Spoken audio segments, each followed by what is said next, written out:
Bonjour et bienvenue dans ce nouveau duel de campagne qui mettra aux prises aujourd'hui pour Écolo, Zoé Genot. Bonjour. Bonjour. Et en face de vous, pour le CDH, Almet Elkanouz. Bonjour. Bonjour. Vous connaissez tous le principe désormais de l'émission. 2 thèmes y sont abordés. Et je vous propose, Madame Genot, de tirer au sort le premier, s'il vous plaît.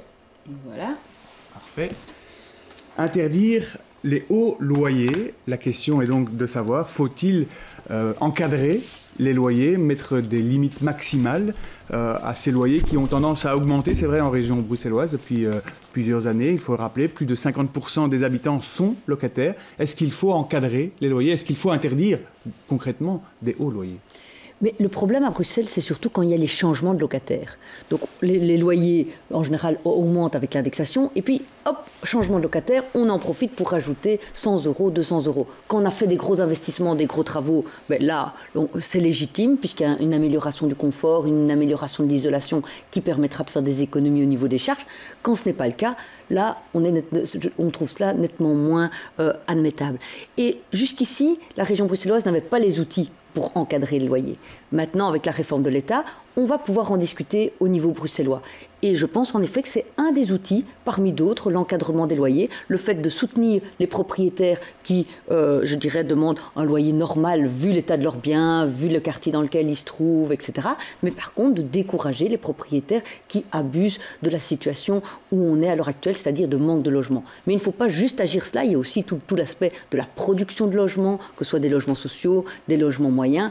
On a commencé, ces dernières années, on a enfin relancé la construction de logements publics en région bruxelloise, mais on ne peut pas s'arrêter là. Comment définir ce qu'est un loyer acceptable aujourd'hui? Mais je crois qu'au niveau de la majorité, et le CDH y a contribué d'une manière assez importante, je crois qu'il y a d'abord cette prise de conscience, qu'il y a une situation au niveau du locatif à Bruxelles qui est problématique pour une grande partie de la population. Il y a cette... Vous savez, il est tradition de savoir que pour pouvoir vivre décemment, on doit consacrer à peu près un tiers de ses revenus au loyer. Ici à Bruxelles, nous avons des familles qui consacrent 80-90% de leurs revenus à leur loyer, ce qui est inacceptable évidemment, pour permettre aux familles de pouvoir consacrer plus de moyens à l'éducation de leurs enfants et aussi à la prise en charge de leur famille. C'est-à-dire concrètement... Nous avons travaillé avec cette majorité composée d'Écolo et du Parti socialiste sur une grille de référence tarifaire. Elle n'a malheureusement pas abouti parce que Mme Zoé Genot a rappelé qu'il faut impérativement que nous puissions bénéficier de cette réforme de l'État qui nous donnerait plus de moyens pour pouvoir mettre un cadre. Évidemment, nous ne pouvons pas pénaliser non plus les propriétaires, mais je crois qu'il faut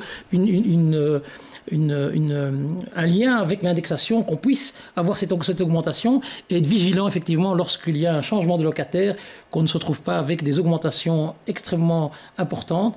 Et on a des outils. Et on impose cette grille, elle doit s'imposer à tous les propriétaires. Cette grille, je pense, doit être négociée. Elle doit varier, je pense, de commune ou plutôt de quartier à quartier, parce qu'un quartier n'est pas l'autre, et non plus ne pas tomber dans l'autre travers, qui est de faire en sorte que les gens ont de moins en moins envie d'investir dans l'immobilier à Bruxelles, parce qu'il y a une contrainte qui les empêche de pouvoir avoir des retours de leur investissement. Donc je crois qu'il faut trouver un juste milieu, un équilibre, pour protéger en même temps les locataires. Et c'est important pour le CDH, mais aussi d'être raisonnable par rapport à cette grille qui tient compte évidemment de l'évolution du coût de la vie. Sur ce dossier, le gouvernement a bien travaillé, cette majorité a bien travaillé? Je pense qu'il a bien travaillé, mais néanmoins, il restait encore des choses à améliorer. Et la 6e réforme de l'État va donner plus de moyens au prochain gouvernement pour pouvoir, je veux dire, mettre en place un texte qui permet justement de mieux encadrer cette augmentation de loyer. Et les bloquer vers le haut? Les bloquer vers le haut, quand c'est possible, bien évidemment. Parce qu'il y a des quartiers qui ne se justifient pas, je pense. Lorsque nous avons des personnes qui ont des pouvoirs d'achat très importants, il est normal qu'ils puissent payer un loyer par rapport à un bien qui est un bien de haute qualité ou que sais-je. Et donc pas de grille maximale à Uccle, par exemple? Non, je ne dis pas qu'il ne faut pas de grille maximale. Je crois qu'il faut que ça reste raisonnable et que ça soit négocié avec aussi bien les associations de locataires, mais aussi les organisations qui représentent les propriétaires. Madame Genot. Mais les grilles ont été élaborées en fait avec des comités paritaires, l'association de locataires, association de propriétaires, et sont indicatifs fonction des quartiers, fonction de la qualité du bien. Donc ces grilles, on les a. Jusqu'ici, on ne pouvait pas s'en servir parce que Bruxelles n'était pas compétent en matière de loyer. On avait essayé de mener le débat au fédéral depuis 2006, et on avait véritablement une fin de non-recevoir. Maintenant, on va avoir les outils en région bruxelloise, tout le monde se rend compte de l'urgence de travailler dessus, donc j'espère qu'on va pouvoir avancer rapidement. Mais je pense qu'il ne faut pas se dire qu'avec une mesure, on va tout résoudre. J'aimerais justement vous entendre sur une autre mesure potentielle, l'allocation loyer. On en parle depuis très longtemps. Ce gouvernement a mis une première ébauche sur la table. Est-ce qu'on a été suffisamment loin? Est-ce qu'on va encore plus loin dans l'allocation de la loyer, c'est-à-dire financée par les pouvoirs publics, le différentiel entre un loyer acceptable et un loyer réel? Mais donc, c'est un outil intéressant le temps qu'on construise suffisamment de logements sociaux. Parce qu'il y a ces 40 000 familles qui sont en attente. Et là, l'idée était de dire, par exemple, vous savez qu'un des gros problèmes dans les foyers pour femmes battues, c'est que même une fois qu'on a, je dirais, résolu leur situation d'urgence, on a remis les choses à niveau, eh bien, elles ne savent pas sortir du foyer parce qu'on n'arrive pas à leur trouver un logement décent. Et donc là, par exemple, Christos Doulkeridis, secrétaire d'État au logement, a voulu permettre que ces nouvelles catégories aient accès à la location loyer pour pouvoir compléter ce qu'elles peuvent consacrer à un loyer sur le logement privé. Mais si vous le faites sans en même temps encadrer les loyers, vous avez l'effet qu'il y a eu en France, c'est-à-dire que les propriétaires ont dit cette personne peut payer 600 €, elle va recevoir 150 € d'allocation loyer, je vais demander 750. Et ça a tiré les loyers vers le haut. Donc, OK pour l'allocation au loyer, c'est vraiment un outil important par rapport à une série de personnes qu'on n'arrive pas, à l'heure actuelle, à qui on n'arrive pas à offrir un logement social, mais qui ne peut pas se lancer comme ça sans encadrement. M. Canous, sur l'allocation C'est une des propositions concrètes du CDH, l'allocation loyer, mais attention à l'effet d'aubaine. Évidemment, nous devons insister pour être vigilants que cette allocation est accompagnée d'une très grande vigilance et d'un cadre, je dirais, juridique qui empêche les propriétaires de profiter de cette augmentation, je dirais, du pouvoir d'achat des locataires et donc de bien encadrer ceci. Est-ce qu'on la réserve, par exemple, pour les candidats au logement social? Mais elle est essentiellement réservée aux candidats aux logements sociaux. Néanmoins, il faut, comme l'a dit Mme Zoé Génaud, mettre en place aussi d'autres mesures importantes. Je ne crois pas qu'on va solutionner le problème du manque de logements à Bruxelles que par cette mesure. Il y a aussi l'augmentation du nombre de logements sociaux qui doit se faire d'une manière beaucoup plus réfléchie, mais aussi permettre, par exemple, l'élargissement de l'aide du fonds du logement aux familles qui ont des revenus un peu plus importants pour les permettre d'acquérir un bien, parce qu'au jour d'aujourd'hui, il y a un pan entier des citoyens bruxellois qui sont exclus de cette mesure très intéressante parce que le revenu dépasse légèrement le plafond imposé par le fonds du logement. Je vous remercie. On va passer au deuxième thème de cette émission. Monsieur Le Canous, je vous propose de le tirer au sort. Suivant. Voilà. Concevoir un nouvel urbanisme. On le sait, il y a un boom démographique en région bruxelloise. Comment faire pour accueillir tous ces nouveaux citoyens? Quels sont les endroits, quels sont les lieux à Bruxelles où il faut clairement envisager de construire et selon quelles règles? Nous avons à Bruxelles toute une série de friches existantes. On connaît celle qui se trouve à Schaerbeek, mais il y en a une par exemple à Molenbeek qui est extrêmement importante, celle de la gare de l'Ouest, qui va de la gare de l'Ouest au métro Bekent.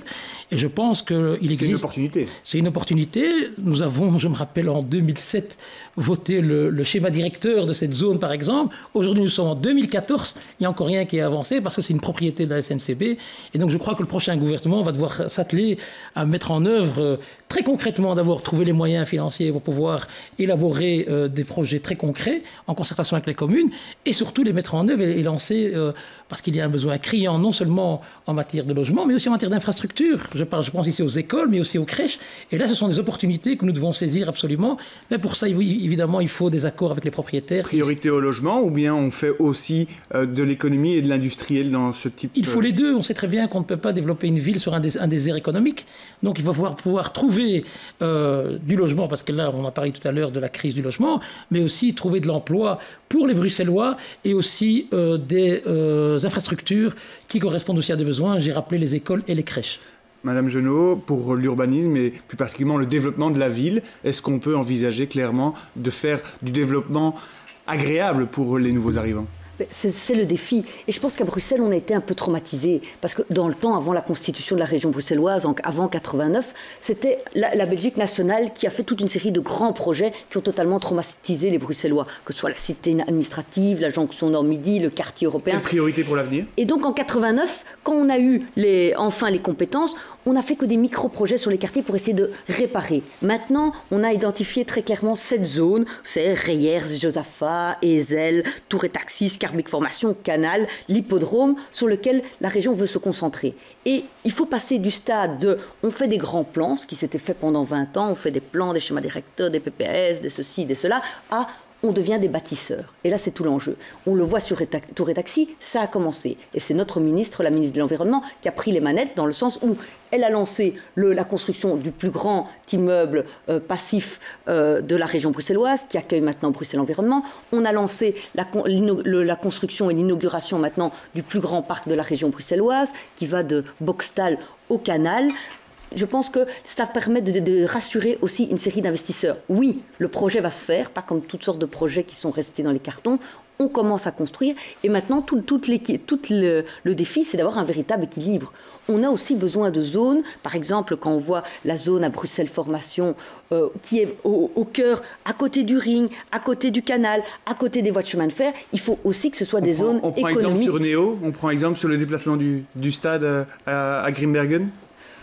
Au niveau du stade de foot, moi j'entends beaucoup de choses qui vont dans un sens, dans un autre. On nous a d'abord dit on ne payera pas un franc, c'est le privé qui va construire le stade. Maintenant, même des acteurs privés comme B6 disent c'est totalement impossible de faire ce genre de montage. Donc je pense qu'il faut remettre toutes les cartes sur la table avant d'avancer plus loin. Parce qu'à l'heure actuelle, il y a une série... On va pas plus loin pour Néo avec le prochain gouvernement ? Non, par rapport au stade. Par rapport au stade, il y a vraiment des zones de flou. Parce qu'on nous avait dit ça ne coûtera pas un franc aux contribuables. Et maintenant, on voit très clairement que les projets qui sont sur la table ne tiennent pas. Il y a des études de faisabilité qui restent cachées et qui prouvent que ça ne tient pas sans argent public. Il faut vraiment maintenant mettre les cartes sur la table, étudier toutes les options, que ce soit la rénovation de l'ancien stade et son agrandissement ou la construction de nouveaux stades. On ne peut pas continuer comme ça en racontant n'importe quoi aux gens. Monsieur Elkanous, vous êtes échevin des sports à Molenbeek, les stades, ça vous connaît. Le stade national à Grimbergen. Mais d'abord, on revient en arrière. Mais ce qui est important pour le CDH, c'est que ce n'est vraiment pas une priorité. Le déplacement du stade à Grimbergen, ce n'est pas une priorité. Parce que d'abord, il y a toute la question de l'investissement financier qui n'a pas été clairement résolue. Pour le CDH, il n'est pas question que les pouvoirs publics investissent dans un projet de cette ampleur. Rappelez aussi que installer ce stade à Grimbergen va poser de graves problèmes en matière, je dirais, prenons l'exemple du parking. C'est 10 000 places de parking qu'il va falloir reloger quelque part. Je ne sais pas si on se rend compte. Encore ? Mais moi, je n'y crois pas du tout, sincèrement. Je n'y crois pas et je ne pense pas que ce soit une priorité du gouvernement bruxellois. Il y a le problème de l'emploi des langues, la gestion de la sécurité. Quelle police va intervenir? Nous sommes en Flandre, il faut le rappeler. Et alors, il y a quand même un événement, moi qui suis échevin des sports, un événement essentiel pour l'image de Bruxelles, c'est le mémorial Ivo van Damme. On sait très bien que ce stade est réservé exclusivement à des événements festifs, mais aussi à du football. Que fait-on du mémorial Ivo van Damme? Est-ce qu'il doit immigrer dans une autre grande ville du pays ou voire aller à l'étranger? Enfin, c'est toutes des questions essentielles auxquelles le prochain gouvernement va devoir apporter des réponses. Le long du canal, on fait quoi prioritairement? Est-ce qu'on construit un nouveau cinéma comme c'est envisagé à Anderlecht ou bien on privilégie le logement? La priorité pour l'instant, c'est évidemment le logement. On sait très bien que c'est une zone de remembrement très importante qui traverse toute une série de communes. C'est aussi une zone industrielle. Zone industrielle. Je rappelle que la ministre Céline Frémaux a initié et elle a obtenu une dérogation de l'Union européenne, une zone franche, qui va permettre l'installation de toute une série d'entreprises et ainsi créer toute une série d'emplois très importants pour les Bruxellois quand on connaît le taux du chômage qui est quand même relativement élevé, surtout chez les jeunes. Madame Genot, l'avenir du canal? Pour nous, c'est vraiment une zone qui a un gros potentiel. On l'a dit en matière de logement, et il faut qu'on ait les différents types de logements, aussi bien privés que moyens, que sociaux dans la zone, parce que si on ne veut pas faire des ghettos, c'est comme ça qu'il faut travailler, mais c'est aussi d'équipements collectifs. On ne peut plus construire des quartiers sans prévoir les écoles, les crèches et autres, les transports en commun pour pouvoir y accéder, parce que toutes les zones du canal ne sont pas aussi accessibles que d'autres. Mais on a déjà lancé une série de projets aussi de type économique, que ce soit autour de l'alimentation, parce qu'à Bruxelles, il y a un véritable potentiel, aussi autour de la création. Bruxelles est une ville culturelle dynamique, il faut qu'elle le reste, et pour ça, il faut qu'il y ait des espaces de création dans les nouvelles zones. On arrive déjà à la fin de cette émission. Je vais vous demander, Monsieur Elkanous, de conclure en 15 secondes.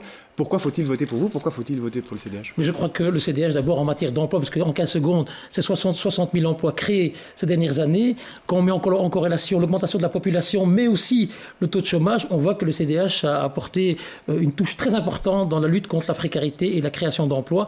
Et c'est important de le rappeler. Même exercice pour vous, Madame Genot? Mais j'ai envie maintenant de m'investir sur les questions d'enseignement, parce que je trouve qu'en région bruxelloise, on a été un peu oublié. Quand vous voyez que dans des classes de campagne, on met 12 élèves, en région bruxelloise, on a des élèves qui ont vraiment des besoins spécifiques, il faut qu'on ait une attention accrue pour eux. Je vous remercie. Merci à vous deux d'avoir participé à ce duel. Merci à vous de nous avoir été fidèles. L'information politique revient à 18h25 ce soir avec Jean-Christophe Peuzès qui reçoit l'ensemble des têtes de liste néerlandophones à la région bruxelloise. Nous, on se retrouve dès demain. Au revoir.